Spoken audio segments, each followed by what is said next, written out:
அது தருமபுரம் அப்படிங்கிற கிராமம். ஊர் எல்லையில இருக்கிற ஒரு சின்ன குடிசையில சூரையாவும் அவனுடைய மனைவி பார்வதியும் வாழ்ந்துகிட்டு இருந்தாங்க. அவங்களுக்குன்னு இருக்கிறது அந்த வீடு மட்டும்தான். அது போக ஊரோட பெரிய சாலையை ஒட்டி இருக்கிற 7 ஏக்கர் வறண்டு பூமி தான் இருந்துச்சு. அதுல விளைச்சல் எதுவுமே விளையாது. எப்பவுமே முள்ளுச்செடி தான் வளர்ந்து கிடக்கும். சூரையா தினமும் கூலி வேலைக்கு போய் 10 ரூபாய் கொண்டு வந்தாதான் அவங்க வீடே நடக்கும். திடீர்னு ஒரு நாள் சாயந்தர நேரம் ஆகாயத்துல இருக்கிற மேகங்கள் எல்லாமே மேகமூட்டமா மாறி மழை சோன்னு பெய்ய ஆரம்பிச்சுது. அப்போ சூரையா அவன் வீட்டு வாசல்ல நாளைக்கு சமைக்கிறதுக்கு தேவையான விறகு கோடாலிய வச்சு உடைச்சுக்கிட்டு இருந்தான். பார்வதி திண்ணையிலேயே உட்காந்துக்கிட்டு ராத்திரிக்கு தேவையான சாப்பாடு தயார் பண்ணிக்கிட்டு இருந்தா. அப்போ அவங்க வளர்க்குற ஒரு சேவல் கூட அவங்க வீட்டை சுத்தி மழையில விளையாடிக்கிட்டே நனைஞ்சுக்கிட்டே இருந்துச்சு. அந்த மழையில சேரா இருக்கிற வழியில நடந்துக்கிட்டு ஒரு ஆள் அவங்க வீட்டுக்கு வர்றத சூரையா பார்த்தான். அவரு தான் பத்ரையா. அவர் ஒரு பட்டு வேட்டியை கட்டிக்கிட்டு சிலுக்கு ஜுப்பாவை போட்டுக்கிட்டு தோல்ல ஒரு துண்டு போட்டுக்கிட்டு ஒரு கையில கொடையையும் இன்னொரு கையில ஒரு பெட்டியையும் பிடிச்சுக்கிட்டு வந்தாரு. அடியே பார்வதி, கொஞ்சம் அங்க பாரு. இந்த மழையில யாரோ பெரியவர் நம்ம குடிசையை நோக்கி வராரு. யார் அவரு? என்னடா சூரையா, நான் யாருன்னு தெரியலையா?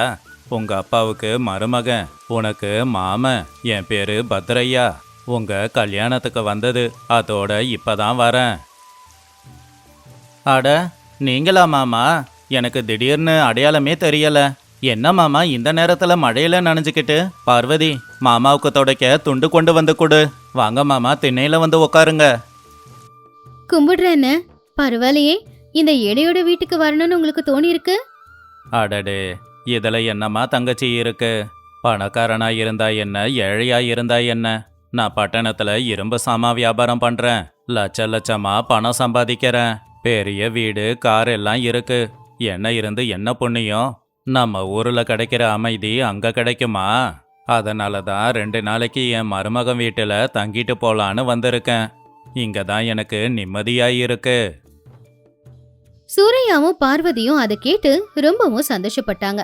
அவ்வளவு பெரிய பணக்காரர் அவங்க குடிசை வீட்டுக்கு வந்தது அவங்களுக்கு பெருமையா இருந்துச்சு. அன்னைக்கு ராத்திரி பார்வதி இருக்கிறத வச்சு சமையல் செஞ்சு கொடுத்தா எல்லாருமே சாப்பிட்டாங்க. பத்ரையா எதுவும் சொல்லாம சாப்பிட்டாரு. ஆனா அடுத்த நாள்ல இருந்தே பத்ரையாவோட உண்மையான குணம் என்னங்கிறது தெரிய வந்துச்சு. சூரையா, பட்டணத்துல காலையில இட்லி தோசைன்னு நெய் போட்டு சாப்பிட்றது வழக்கம். ஆனா இங்க எதுவும் கிடைக்காதுல்ல. சரி சரி, எனக்கு மதியத்துக்கு நல்லா நாட்டுக்கோழியை பிடிச்சி குழம்பு வைக்க சொல்லு. பட்டணத்துல பிராய்லர் கோழியை சாப்பிட்டு நாக்கு செத்து போச்சு. நம்ம ஊருக்கு வந்தாதான் நாட்டுக்கோழி குழம்பெல்லாம் சாப்பிட முடியும். சரிங்க மாமா. நீங்க நாட்டுக்கோழி குழம்பு வேணும்னு சொன்னதுக்கப்புறம் முடியாத நான் சொல்ல போறேன். நீங்க பெரிய மனுஷன், எங்க வீட்டுக்கு வந்த கடவுளு. பாவம் சூரையா அவன்கிட்ட இருக்கிற 10 ரூபாயும் எடுத்துக்கிட்டு பக்கத்து வீட்டு ரங்கைய கிட்ட 20 ரூபாவை கடன் வாங்கிக்கிட்டு அந்த பணத்தை வச்சு போய் ஒரு நாட்டுக்கோழிய வாங்கிக்கிட்டு வந்தான். அன்னைக்கு மதியம் பார்வதி கஷ்டப்பட்டு சுவையான நாட்டுக்கோழி குழம்ப வச்சான். பத்ரையா அந்த நாட்டுக்கோழி குழம்ப ஊத்திக்கிட்டு நல்லா குண்டாசோறு சாப்பிட்டு முடிச்சான். இப்படி ஒரு நாள் இல்ல 2 நாள் இல்ல, கிட்டத்தட்ட ஒரு வாரம் பத்ரையா அங்கேயே தங்கினான். பத்ரையா ஒரு நாள் கூட காய்கறி சாப்பாடு சாப்பிடவே மாட்டான். ஒரு நாள் மீன் குழம்புனா, ஒரு நாள் அவனுக்கு நாட்டுக்கோழி, ஒரு நாள் முட்டையோ கருவாடோ, இப்படி ஏதாவது அசைவம் தான் அவனுக்கு இருக்கணும். ஆனா சூரையா மட்டும் நம்மள தேடி வந்திருக்கிறவரு அவருக்கு எந்த குறையும் வைக்க கூடாதுன்னு சொல்லி ஊர்ல அங்க இங்கன்னு கடன் வாங்கி பத்ரையாவ நல்லாவே பாத்துக்கிட்டான். ஆனா எவ்வளவு நாளானாலும் பத்ரையா அந்த வீட்டை விட்டு போற மாதிரி தெரியல. பகல் பூரா திண்ணையில உட்காந்துக்கிட்டு அந்த ஊருக்காரங்க கிட்ட ஏதாவது பட்டணத்துக்கு அதே பேசிக்கிட்டு இருப்பான். இப்படியே 10 நாளும் ஆச்சு. சூரையா முழுசாவே கடன்ல முழுகிட்டான். வேலைக்கு போக முடியல. வீட்டுக்கு வந்த சொந்த பந்தத்தை வீட்டுல உட்காந்து கவனிக்கணும்ல. ஒரு நாள் ராத்திரி நேரம் வீட்டுக்குள்ள பத்ரையா தூங்கிக்கிட்டு இருக்கும் போது சூரையாவும் பார்வதியும் திண்ணையில உட்காந்துக்கிட்டு மெதுவா பேசிக்கிட்டு இருந்தாங்க. ஏங்க, அவரு மனசுல என்ன நினைச்சுக்கிட்டு இருக்காரு? நம்ம வீட்டுக்கு வந்து 10 நாள் ஆச்சு, இன்னும் அவரு ஊருக்கு போற மாதிரியே தெரியலையே. அதுலயும் நம்ம வீட்டுல காய் சமைச்சு கொடுத்தா சாப்பிட மாட்டேங்கிறாரு. உணவா கறியும் மீனும் தான் அவருக்கு தேவைப்படுது. நீங்க அவருக்காக ஊர் முழுக்க கடன் வாங்க ஆரம்பிச்சிட்டீங்க. கிட்டத்தட்ட 100 ரூபாய் கடன் வாங்கி வச்சுட்டீங்க. இப்படியே போச்சுன்னா எப்படி அந்த கடனை அடைக்க போறீங்க? அவரு போகுவாரா இல்ல இங்கேதான் இருப்பாரா? எனக்கும் இதெல்லாம் புரியுது பார்வதி. ஆனா என்ன பண்றது? அவர் எங்க குடும்பத்திலேயே பெரிய மனுஷன். அவரு நம்ம வீட்டுக்கு வந்திருக்காரு. அவரை நல்லபடியா பார்க்க வேண்டியது நம்மளோட கடமை இல்லையா? நாளைக்கு சொந்த பந்தங்க வீட்டுக்கு போய் சூர்யா வீட்டுக்கு போன அவன் சரியா கவனிக்கலன்னு சொன்னா எனக்கு தானே கஷ்டம். இப்படியே மானம் மரியாதைன்னு பேசிக்கிட்டே இருங்க. பட்டணத்துல அவருக்கு அவ்வளோ பெரிய வியாபாரம் இருக்குன்னா 10 நாளா பட்டணத்துக்கு போகாம நம்ம வீட்ல உட்காந்து என்ன பண்ணிக்கிட்டு இருக்காரு? அவரு பண்றதெல்லாம் பார்த்தா எனக்கு என்னமோ சந்தேகமா இருக்கு. நான் நேத்து துணி துவச்சு காய வச்சுக்கிட்டு இருக்கும்போது அவரு நம்மளுடைய 7 ஏக்கர் பூமியை மறுபடியும் உத்து பார்த்துக்கிட்டு கையில இருக்கிற புத்தகத்துல ஏதோ கணக்கு வேற போட்டுக்கிட்டு இருந்தாரு. அடியே பைத்தியக்காரி, அந்த வறண்ட பூமியை வச்சுக்கிட்டு அவர் என்ன பண்ண போறாரு? அவருக்கு ஏக்கர் கணக்குல பூமி இருக்கு. நம்ம மேல இருக்கிற பாசத்துல தான் நம்மள பார்க்க வந்திருக்காரு. அவரே என்னைக்காவது ஒரு நாள் கிளம்புவாரு. அது வரைக்கும் கொஞ்சம் பொறுமையா இரு. ஆனா பார்வதிக்கு மட்டும் பத்ரையாவோட நடவடிக்கையில ஏதோ சந்தேகம் இருந்துகிட்டே தான் இருந்துச்சு. அவன் பேசுறது பழகுறது எதுவும் அவளுக்கு சரியா படல. ஒரு நாள் சூரையா ஏதோ வேலை இருக்குன்னு வண்டி எடுத்துக்கிட்டு பக்கத்து ஊருக்கு போயிட்டான். பத்ரையா திண்ணையில உட்காந்துக்கிட்டு இருந்தப்போ அப்பதான் அந்த பக்கமா வந்த அந்த ஊரோட தாசில்தார் கிட்ட பேசிக்கிட்டு இருந்தாரு. அவங்க 2 பேரும் என்ன பேசுறாங்க அப்படின்னு பார்வதி உள்ள நின்னு கேட்டுக்கிட்டு இருந்தா. என்ன பத்ரையா, பட்டணத்துல இருந்து எப்படி வந்த? ஆமா, பேரம் முடிஞ்சதா? வந்து 10 நாள் ஆச்சுங்க தாசில்தார் ஐயா. இந்த சூர்யா இருக்கானே ரொம்ப அப்பாவியா இருக்கான். என்னை பார்த்து ஐயோ பெரிய மனுஷன்னு மரியாதை கொடுக்கறான். தினமும் ஒரு நாட்டுக்கோழி அடிச்சு சாப்பாடும் போட்டுக்கிட்டு இருக்கான். இன்னும் 2 நாள்ல இதை பத்தி அவன்கிட்ட பேசதான் போறேன். பத்ரையா, அரசாங்கம் முடிவு பண்ணபடி அந்த பெரிய சாலை இருக்கு, அது நம்ம சூர்யாவோட இடத்த ஒட்டி தான் போக போகுது. இது வரைக்கும் அந்த இடம் ஏக்கருக்கு 10 ரூபாய் கூட போகாது. ஆனா இப்ப பெரிய சாலை வர்றதால அந்த இடம் ஏக்கருக்கு லட்சக்கணக்கில் போக போகுது. ஆனா இந்த விஷயம் சூர்யாவுக்கு தெரியாது. நீ ஏதாவது சொல்லி அந்த இடத்த 100 ரூபாய்க்கு வாங்கி அப்புறம் உன் பேர்ல எழுதிக்கோ. நாம அதை பாதி பாதியா பிரிச்சுக்கலாம். அதை பத்தி நீங்க கவலைப்படாதீங்க. அவன் ஏன் கைக்குள்ளதான் இருக்கான். நாளைக்கு எப்படியாவது பேசி அந்த 7 ஏக்கர் பூமியை எழுதி வாங்குறேன். அவனுக்கு போனா போதுன்னு 100 ரூபாய் தரேன். இத கேட்டதும் பார்வதியோட தலையில இடிய விழுந்த மாதிரி இருந்துச்சு. இவரு உறவுக்காக வரல, இருக்கிற இடத்த புடுங்கிட்டு போறதுக்காக வந்திருக்காருன்னு தெரிஞ்சுக்கிட்டா. சாயந்தரம் சூரையா வீட்டுக்கு வந்ததும் பார்வதி நடந்தது எல்லாத்தையும் அவன்கிட்ட சொன்னான். அப்ப சூரையா ரொம்ப கோவமா, அவனை என்ன பண்றேன்னு பாரு. என் வீட்டுல இருந்துகிட்டு எனக்கே துரோகம் பண்றானா அப்படின்னு கோடாலிய கையில எடுத்துக்கிட்டான். அமைதியா இருங்க, ஆவேசப்படாதீங்க. அவரு நம்ம வீட்டுக்கு வந்த உறவு. அவரை நாம அடிச்சு விரட்டினோம்னா ஊருக்காரங்க 4 வார்த்தை தப்பா பேசுவாங்க. வீட்டுக்கு வந்தது எதிரியாவே இருந்தாலும் அவங்கள நாம காயப்படுத்த கூடாதுன்றதுதான் நம்மளுடைய வழக்கம். அவரு நம்மள ஏமாத்த முயற்சி பண்றாரு. ஆனா அவரு மனசு நோகாம அவரை ஏமாத்தி நம்ம வீட்டை விட்டு வெளியில அனுப்பிடலாம். அதுக்கு நான் சொல்றத நீங்க செய்யுங்க அப்படின்னு பார்வதி ஒரு நல்ல திட்டத்தை போட்டா. அடுத்த நாள் காலையில பத்ரையா எப்பவும் போலவே திண்ணையில உட்காந்துக்கிட்டு, பார்வதி, இன்னைக்கு கொஞ்சம் மீன் வறுவலும் மீன் குழம்பும் செஞ்சு கொடுமா அப்படின்னு அதிகாரமா சொன்னான். ஆனா பார்வதி உள்ள இருந்து ஒரு தட்டுல நேத்து வடிச்சு மிச்சமான கொஞ்சோண்டு சாப்பாடு, அதுல தண்ணிய ஊத்தி உப்பு போட்டு பக்கத்துல கொஞ்சோண்டு பச்சை மிளகா ஊறுகாவை கொண்டு வந்து வச்சா. என்னம்மா இது? நான் மீன் குழம்பு கேட்டா பழைய சோறும் ஊறுகாயும் கொண்டு வந்து தர. ஆமா, சூரையா எங்க? அப்பதான் வீட்டுக்குள்ள இருந்த சூரையா கண்ணுல கண்ணீரோட வெளியில வந்து நின்னுக்கிட்டு இருந்தான். புருஷ பொண்டாட்டி 2 பேருமே பயங்கரமா அழ ஆரம்பிச்சிட்டாங்க. என்னடா சூரையா, என்ன ஆச்சு? எதுக்காக இப்படி 2 பேருமே அழுதுகிட்டு இருக்கீங்க? யாராவது செத்து போயிட்டாங்களா? யாரும் சாகல மாமா. நாளைக்கு நாங்க தான் சாக போறோம். எங்க வாழ்க்கை மொத்தமும் போச்சு. எல்லாத்தையும் இழந்து நிக்கிறோம். நாளைக்கு நாங்க தான் எங்க உசுர விடணும் போல. டேய், உனக்கு தான் நான் இருக்கனே. என்னாச்சுன்னு கொஞ்சம் தெளிவா சொல்லு. மாமா, நீ பெரிய கோடீஸ்வரன். என் வீட்டுக்கு வந்திருக்க. உனக்கு எந்த குறையும் வைக்க கூடாதுன்னு சொல்லி வட்டி வியாபாரி சுப்பையா கிட்ட நான் 5000 ரூபாய் கடன் வாங்கிட்டு வந்தேன். அந்த பணத்துல தான் உனக்கு தேவையான எல்லாத்தையும் செஞ்சு கொடுத்தேன். இப்ப அந்த சுப்பையா வந்து பணத்தை இப்பவே கொடு, இல்லனா உன்னோட அந்த 7 ஏக்கர் பூமியையும் என் பேர்ல எழுதிப்பண்ணு மிரட்டிக்கிட்டு இருக்கான்.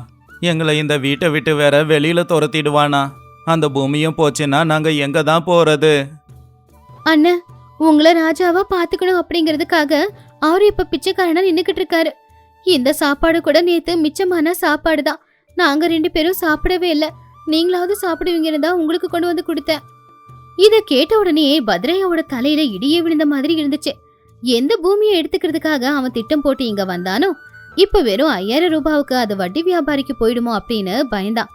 என்ன பண்றதுன்னு தெரியாம அவன் முழிக்க ஆரம்பிச்சான். ஐயோயோயோ, உனக்கு என்ன பைத்தியமா பிடிச்சிருக்கு? 7 ஏக்கர் பூமியை எதுக்குடா சுப்பையா கையில கொடுக்கற? அவன் பெரிய திருடன், உன்னை ஏமாத்திடுவான். இந்த இடம் வித்தா இப்ப என்ன விலைக்கு போகும்? 1000 ரூபாய்க்கு கூட போகாது. ஆனா நான் இந்த இடத்துக்கு உனக்கு 10,000 ரூபாய் தரேன். பேசாம நீ இந்த இடத்த எனக்கே வித்துட. சுப்பையா கிட்ட வாங்கின 5000 ரூபாயை கொடுத்துட்டு மிச்சம் இருக்கிற பணத்துல எதனா கடையை வச்சு பொழைச்சிக்கோ.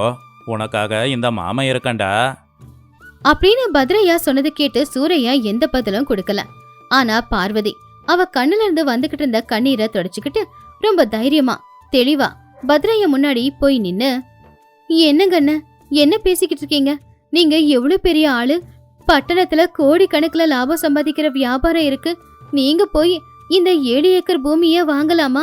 அது வறண்ட பூமி, அங்க எதுவுமே விளையாது. பக்கத்துல காவா வேற போய்கிட்டு இருக்கு. எங்களுக்காக நீங்க 10,000 ரூபாய் கொடுத்து அந்த இடத்த வாங்குறது உங்களுக்கு நஷ்டம். ஏன் இப்படி பண்றீங்க? அதை கேட்டு பத்ரையா ரொம்பவும் ஆச்சரியப்பட்டா. பார்வதி கேட்ட கேள்விக்கு என்ன பதில் சொல்றதுன்னே தெரியல. ஆமா மாமா, நீங்க எங்க குடும்பத்துக்கே பெரிய மனுஷன். எங்க மேல எவ்வளோ பாசம் வச்சிருக்கீங்க. எங்களால உங்களுக்கு எதுக்கு நஷ்டம்? நான் தாசில்தாரை போய் பார்த்தேன். என் இடத்துக்கு பக்கத்துல தான் பெரிய சாலை வருதாமா. இப்ப அந்த இடத்தோட மதிப்பு 1,00,000 ரூபாய் இருக்குமாமா. 1,00,000 ரூபாய் மதிப்புள்ள இடத்த நான் எதுக்காக 10,000 ரூபாய்க்கு விற்கணும்? சுப்பையா வந்து கடனை கேட்டாலும் அவனையே 1,00,000 ரூபாய்க்கு அந்த பூமியை எடுத்துக்க சொல்லுவனே. அத கேட்ட உடனேயே பத்ரையாவோட இதய துடிப்பே நின்னு போச்சு. அவன் மனசுல போட்டிருந்த திட்டம், தாசில்தார் கிட்ட அவன் பேசினது எல்லாமே புருஷன் பொண்டாடிக்கு தெரிஞ்சு போச்சு. அதனால இவங்க உஷாராயிட்டாங்க அப்படின்னு அவன் தெரிஞ்சுக்கிட்டான். இங்க பாருங்க ஐயா, உறவு அப்படிங்கிற பேரை சொல்லி வீட்டுக்குள்ள வந்து நாங்க போட்ட சாப்பாட்டையே சாப்பிட்டுட்டு எங்களுக்கே துரோகம் நினைக்கிறீங்களே, இது நியாயமா? நீங்க தாசில்தார் கிட்ட பேசினத நான் கேட்டேன். ஆனா அப்பவும் உங்களை கழுத்து பிடிச்சி வெளியில நாங்க தள்ளல. ஏன்னா நீங்க எங்க சொந்த பந்தம். உங்களை அசிங்கப்படுத்துறதுல எங்க விருப்பம் இல்ல. நாங்க ஏழைங்களா இருக்கலாம், அப்பாவிங்களா இருக்கலாம். ஆனா அதுக்காக நாங்க முட்டாளுங்க கிடையாது. இந்த சாப்பாடை சாப்பிட்டுட்டு கிளம்புங்க. இன்னொரு தடவை எங்க வீட்டு பக்கம் வந்துடாதீங்க. வந்தா என் வீட்டுக்காரரு சும்மா இருக்க மாட்டாரு. பத்ரையாவுக்கு இன்னும் ஒரு நொடி கூட அங்க இருக்கிற தைரியம் வரவே இல்ல. அவன் யாருன்றது எல்லாருக்கும் தெரிஞ்சு போச்சு. அதனால அவன் ரொம்பவும் பயந்தான். என்ன மன்னிச்சிடு சூரையா, நான் தான் இடத்து மேல ஆசைப்பட்டு கம்மி விலையில இந்த இடத்த வாங்கலான்னு வந்தேன். ஆனா கிராமத்து ஜனங்களுக்கு என்ன பெருசா தெரிய போகுதுன்னு நினைச்சேன். ஆனா உன் பொண்டாட்டியோட புத்திசாலித்தனத்துக்கிட்ட நான் தோத்து போயிட்டேன் அப்படின்னு சொல்லி பத்ரையா பெட்டி எடுத்துக்கிட்டு வந்த வழியிலேயே கிளம்பி போயிட்டான். அப்ப சூரையா பார்வதிய பெருமையா பார்த்தான். நீ ரொம்ப புத்திசாலி பார்வதி. உன்னை பார்த்தா எனக்கு பெருமையா இருக்கு. உன்னோட புத்திசாலித்தனத்தால தான் அந்த பத்ரையா இப்போ வெளியில போயிட்டான். இந்த சந்தோஷத்துல நாம இன்னைக்கு நாட்டுக்கோழி வாங்கி சமைக்கலாம். பார்வதி அதை கேட்டு சிரிச்சுக்கிட்டே உள்ள போனா. அந்த 7 ஏக்கர் பூமிய 1,00,000 ரூபாவுக்கு வித்து அவங்களுடைய கடன் எல்லாத்தையுமே அடைச்சு பச்சை பசேல்னு இருக்கிற வயலை வாங்கி புருஷன் பொண்டாட்டி சந்தோஷமா வாழ்ந்தாங்க. வீட்டுக்கு வந்தவங்க எதிரியாவே இருந்தாலும் அவங்கள நல்லபடியா பார்த்து அனுப்பணுங்கிறது தான் நம்மளுடைய வழக்கம். ஆனா யார் ஒருத்தங்க நம்மள ஏமாத்துற எண்ணத்தோட வீட்டுக்கு வராங்களோ அவங்கள உறவா இல்ல மனுஷங்களா கூட மதிக்க கூடாது.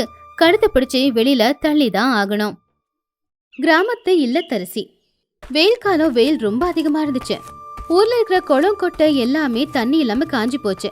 ஆனா ஊரோட எல்லையில இருக்கிற லக்ஷ்மியோட வீட்டை சுத்தி மட்டும் எல்லாமே பச்சை பசேல்னு இருந்துச்சு. மதிய நேரம் சோமையா லக்ஷ்மி 2 பேரும் தலைமையில கூடையே வச்சுக்கிட்டு ஊருக்குள்ள நடந்து வந்துகிட்டு இருந்தாங்க. அவங்களால வெயில் தாங்க முடியலனாலும் முகத்துல ஒரு சிரிப்பு மட்டும் குறையல. ஏங்க, இன்னும் கொஞ்சம் வேகமா நடங்க. அந்த 3வது தெருவுல நாகமாத்த நமக்காக காத்துக்கிட்டு இருப்பாங்க. வெயில்ல கத்திரிக்காய் வாடி போறதுக்கு முன்னாடியே எல்லாத்தையும் வித்தாகணும். ஆமா லக்ஷ்மி, வெயில பாத்தியா? நெருப்பு நெருப்பு மாதிரி இருக்கு. தண்ணியே கிடைக்காத இந்த காலத்துலயும் இவ்வளோ அழகா காய்கறி எல்லாம் எப்படிதான் நீ வளர்க்குறனே புரியல. ஊர்ல இருக்கிறவங்க எல்லார் தோட்டமும் வாடி போயிருக்கும் போது நம்ம தோட்டம் மட்டும் பச்சை பசேல்னு இருக்கு. தோட்டத்துல விளையிறது செடிகளா பார்க்காம நம்ம பிள்ளைகளா பார்க்கணும்.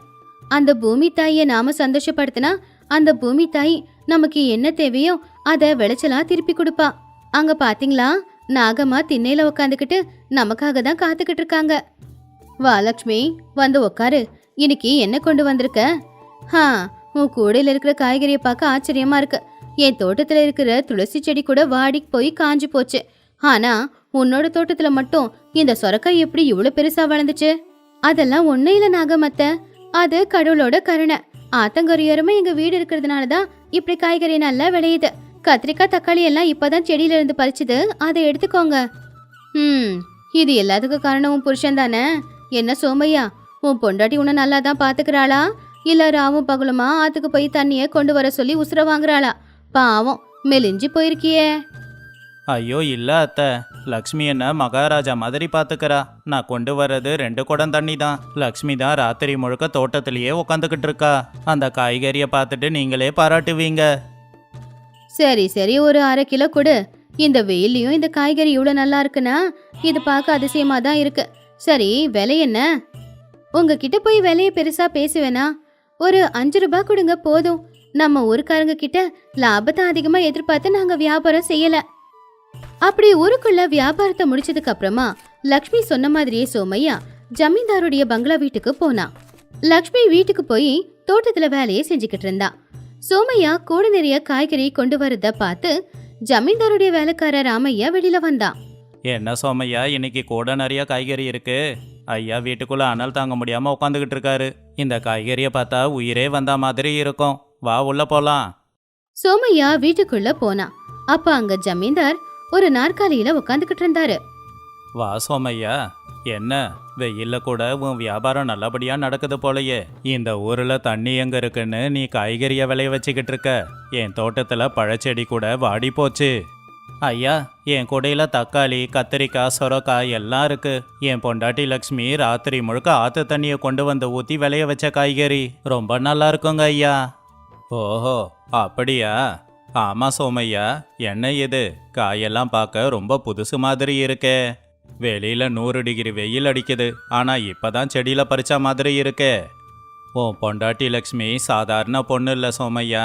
ஒரு பொண்ணு நினைச்சா உலகத்தையே உருவாக்கலாம் அப்படின்னு உன் பொண்டாட்டி நிரூபிச்சிருக்கா பாரு. ஆமாங்க ஐயா, அவளுடைய விடாமுயற்சியால தான் இந்த விளைச்சல். என்னை எந்த வேலையும் செய்ய விட மாட்டா. நான் தான் கட்டாயப்படுத்தி கூட எடுத்துட்டு வந்தேன். ராமையா, இந்தா சோமையாவுக்கு 2 ரூபாய் அதிகமாக கொடு. இவ்வளோ நல்ல காய்கறிக்கு 2 ரூபாய் கூட கொடுக்கறது தப்பு இல்லை. சோமையா, உன் பொண்டாட்டிய பாராட்டினேன்னு சொல்லு. ஒரு பொண்ணு தான் வீட்டோட கௌரவம் அப்படின்னு உன் பொண்டாட்டி நிரூபிச்சிட்டா. சோமையா சந்தோஷமா வீட்டுக்கு வந்து சேர்ந்தான். சூரியன் மறைஞ்சுக்கிட்டு இருந்தான், ஆனா அனல் மட்டும் குறையல. லக்ஷ்மி சோமையா வரதுக்குள்ளேயே ஆத்துக்கு போய் பானையில நிறைய தண்ணியை கொண்டு வந்து வச்சிருந்தா. சோமையா வந்த உடனே அவனுக்கு குடிக்கிறதுக்கு தண்ணியை கொண்டு வந்து கொடுத்தா. வந்துட்டீங்களா? ரொம்ப அசதியா இருக்கீங்க போல. இந்த தண்ணியை குடிங்க.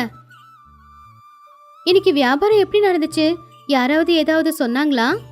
லக்ஷ்மி, இன்னைக்கு நான் ரொம்ப சந்தோஷமா இருக்கேன். ஜமீன்தார் ஐயா காய்கறிகளை பார்த்துட்டு எவ்வளோ பாராட்டினாரு தெரியுமா? சோமையா, உன் பொண்டாட்டி சாதாரணமான பொண்ணு இல்லை. இவ்வளோ வெயில் அடிக்கும் போதும் இவ்வளோ நல்லா காய்கறியை வளர்த்துருக்கான்னா அவ ரொம்ப திறமசாலின்னு சொல்லி அவர் உன்னை தனியா பாராட்டினாரு தெரியுமா? அவரு பெரிய மனுஷன் என்ன பாராட்டினாருன்னா சந்தோஷம்தான். ஆனா நான் என்ன பெருசா பண்ணிட்டேன்? என் கடமையை நிறைவேத்தின அவ்வளவுதானே. இல்ல லக்ஷ்மி, அவர் ஒரு வார்த்தை சொன்னாரு. ஒரு பொண்ணு நினைச்சா வறட்சி காலத்திலயும் சொர்க்கத்தை உருவாக்க முடியும்னு சொன்னாரு. அதை கேட்கும்போது எவ்வளோ பெருமையா இருந்தது தெரியுமா? நாகமாத்த உன்னை பத்தி ஏதேதோ சொல்றாங்க, ஆனா ஜமீன்தாருக்கு நீ யாரு அப்படிங்கிறது இப்பதான் தெரிய வந்திருக்கு.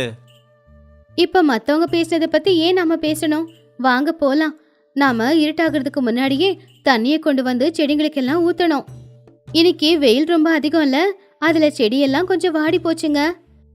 அதோ அங்க பாத்தீங்களா, அந்த மூலையில இருக்கிற செடியெல்லாம் எப்படி வாடி போய் தொங்கி போச்சுன்னு. ஆமா லக்ஷ்மி, அடிக்கிற வெயிலுக்கு பாவம் இந்த சின்ன செடிங்கெல்லாம் என்ன பண்ண சொல்லு. நாம காலையில செடிங்களுக்கு தண்ணி ஊத்தினாலும் மதியமே அது காஞ்சு இல்ல போயிடுது. நீ போய் கொஞ்சம் ஓய்வெடுத்துக்கோ லக்ஷ்மி. நான் ஆத்துக்கு போய் தண்ணி கொண்டு வந்து எல்லா செடியோட வேரும் நனைகிற அளவுக்கு தண்ணி ஊத்துறேன். வேண்டாங்க, நாள் பூரா கூடிய சுமந்துக்கிட்டு போய் வியாபாரம் செஞ்சுட்டு வந்திருக்கீங்க, அசதியா இருப்பீங்க. நாம 2 பேருமே போலாம். நீங்க தண்ணியை மோந்து கொடுங்க, நான் அதை கொண்டு வந்து செடிங்களுக்கு ஊத்துறேன். இந்த செடிங்க நமக்கு பிள்ளைங்க மாதிரி. நாம பசியோட இருந்தாலும் பரவாயில்ல, இந்த செடிங்க தாகத்தோட இருக்கவே கூடாது. இந்த பூமி தாயி நம்மள நம்பி இருக்காங்க, அவங்கள நம்ம நல்லபடியா பாத்துக்கணும் இல்லைங்க? உன் பேச்சை கேட்டா என் உடம்புல இருக்கிற அசதியெல்லாம் பறந்து போயிடுது. உன்னை மாதிரி பொண்ணு இருக்கிற வீடு எப்பவும் சொர்க்கமாக தான் இருக்கும். சரி வா, ஆத்துக்கு போய் தண்ணி கொண்டு வந்து இந்த செடிங்களோட தாகத்தை தீக்கலாம். லக்ஷ்மியும் சோமையாவும் 2 பேரும் ஆளுக்கு ஒரு பானை எடுத்துக்கிட்டு ஆத்துக்கிட்ட போனாங்க. ஆத்துல இருந்து கொஞ்சம் கொஞ்சமா தண்ணியை கொண்டு வந்து அவங்க செடிங்களுக்கு ஊத்திக்கிட்டு இருந்தாங்க. ஊருக்குள்ள கிணத்துல தண்ணி இல்லைங்கிறதுனால ஊர் பொம்பளைங்க எல்லாருமே ஆத்துக்கு தண்ணி எடுக்க தான் வந்தாங்க. ஏமா லக்ஷ்மி, இப்பதான் வியாபாரத்தை முடிச்சிட்டு வீட்டுக்கு வந்த, மறுபடியும் இவ்வளவு தூரம் வந்து பானை தண்ணியை கொண்டு போறியே, உன் பொறுமையை பாராட்டணும். உனக்கு இடுப்பெல்லாம் வலிக்காதா? என்ன பண்றது சுப்பம்மக்கா, செடிங்க எல்லாம் நம்மள நம்பிதான் அங்க இருக்கு. அந்த செடிங்க தாகத்தோடு இருந்தா வாடி போயிடும் இல்லையா? அதுங்க வாடி போச்சுன்னா என் மனசுக்கு கேட்காதே. இந்த பானை தண்ணியை தூக்கும் போது கஷ்டமா இருக்கிறத விட அந்த செடிங்க வாடி போறத பார்க்க தான் கஷ்டமா இருக்கு. அதனாலதான் தண்ணியை கொண்டு போய் நான் ஊத்திக்கிட்டு இருக்கேன். நீ தோட்டத்துக்கு தண்ணி ஊத்த தண்ணி கொண்டு போற, நாங்க எங்க வீட்டுல இருக்கிறவங்களோட தாகத்தை தீக்க தண்ணி கொண்டு போறேன். ஆமா லக்ஷ்மி, உனக்கு மனசாட்சி இல்லையா? பாவம் சோமையாவை ஏன் இப்படி கஷ்டப்படுத்துற? இந்த வெயில்ல கால் எடுத்து வெளியில வைக்க முடியல, தர நெருப்பு மாதிரி கொதிக்குது. பாவம், அவனை ஆத்து வரைக்கும் அனுப்பி தண்ணி கொண்டு வர வைக்கிற. அம்மா, புருஷனை வீட்டுல உட்கார வச்சுட்டு நாம வேலை செய்யறதுக்கு பேரு பாசம்னு சொல்லலாம். ஆனா அவருக்கு துணையா இருக்கிறது தானே வாழ்க்கை துணையா என்னோட கடமை. அவரை நான் தனியா கஷ்டப்பட வைக்கலையே, கூட துணைக்கு நானும் தானே இருக்கேன். புருஷன் பொண்டாட்டி 2 பேரும் சேர்ந்து ஒரு குடும்பத்தை எடுத்து நடத்தும் போது அந்த குடும்பம் நல்லபடியா இருக்கும்னு எங்க அம்மா சொல்லுவாங்க. நானும் என் புருஷனும் எங்க குடும்பத்துக்காக, எங்க தோட்டத்துக்காக ஒன்னா சேர்ந்து கஷ்டப்படுறோம். ஆமா நகமாத்த, லக்ஷ்மி என் கூட இருந்தா 1000 யானை பலம் எனக்கு கிடைக்கும். லக்ஷ்மி கொடுக்குற தைரியத்துக்கு முன்னாடி இந்த பானையெல்லாம் எனக்கு கனமாவே இல்லை. இவளுடைய விடாமுயற்சியை பார்க்கும்போது என் அசதியெல்லாம் தானாவே போயிடும்.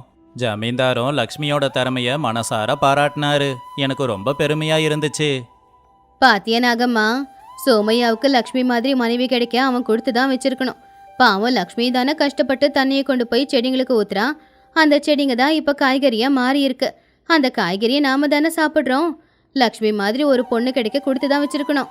லக்ஷ்மி, உன்னுடைய புத்திசாலித்தனமும் உன்னுடைய உழைப்பும் தான் உன் வீட்டுக்கு கௌரவத்தை கொண்டு வந்து சேர்க்குதுன்னு எனக்கு தெரியும்.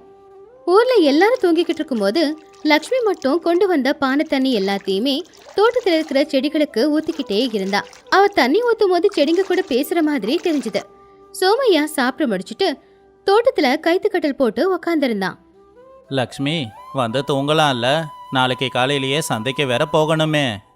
இதோ இன்னும் 10 செடி மட்டும்தாங்க இருக்கு, அதுக்கு தண்ணி ஊத்திட்டு வந்துடுறேன். பாருங்க, தண்ணி ஊத்தின உடனே இந்த செடிங்க எல்லாம் என்னை பார்த்து எவ்வளவு அழகா சிரிக்குதுன்னு. பாவம், பகல் பூரா வெயில கஷ்டப்பட்டு இப்பதான் தாகத்தை தீர்த்துக்குதுங்க. இப்பதான் இவங்கள பார்க்கும்போது எனக்கு ரொம்ப சந்தோஷமா இருக்கு. உன்னோட கஷ்டத்தை பார்க்கும்போது எனக்கு ரொம்ப கஷ்டமா இருக்கு லக்ஷ்மி. நானும் உன்ன மாதிரி கஷ்டப்பட்டு உழைக்கணும்.